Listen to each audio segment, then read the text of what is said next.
अभी पूरे विश्व में विप्लव मचा हुआ है, कहीं अग्नि प्रलय कहीं जल प्रलय, और ये निरंतर बढ़ता ही चला जा रहा है। अभी देखो महाराज जी कितनी विचित्र बात है, हमारे आपके स्मरण में हमारे जीवन तो बहुत छोटा है, आपका बहुत बड़ा जीवन है। आपके जीवन में श्राद्ध पक्ष में पूर्णिमा जब पितरों का आवाहन हो उस दिन भी ग्रहण लग गया हो, और जिस दिन पितृ विसर्जनी अमावस्या उस दिन भी ग्रहण लग जाए। 15 दिन के अंतराल में 2 ग्रहण हमारी स्मृति में नहीं है, कम से कम श्राद्ध पक्ष में तो नहीं दे। ये सब जो हो रहे हैं ये भी महाविनाश के संकेत हैं। सब कह रहे हैं तैयारी करो, कोई कहता सोना खरीद के रख लो।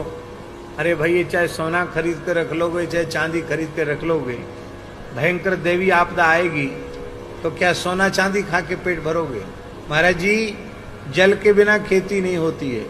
लाखों हेक्टेयर भूमि जलमग्न हो गई, लहलहाते खेत धान के सब, वहां कमर कमर भर पानी हो गया, खेत भी खराब हो गए, वहां धार चल रही है पानी की। अभी वृंदावन की ये हालत है। आज किसी ने हमको दिखाए मोबाइल पर, गोकुल रमन रेती में वहां के संत, वहां के विद्यार्थी आश्रम में ही तैर रहे हैं, इतनी यमुना जी आ गई। अपने मलुक पीठ में वृंदावन परिक्रमा मार्ग में तो इतनी यमुना जी चल रही है, आप खड़े होकर वहां खड़े नहीं हो, इतनी तेज धार चल रही है यमुना जी। हमारी जो पुरानी गौशाला है उसमें कम से कम 10 फीट पानी है यमुना जी, नई गौशाला के द्वार तक भी पहुंच गया। बाढ़ पीड़ितों के लिए अपने मलुक पीठ के वृंदावाटिका में सरकार ने कहा था कुछ लोगों को आश्रय देना है, आश्रय दिया।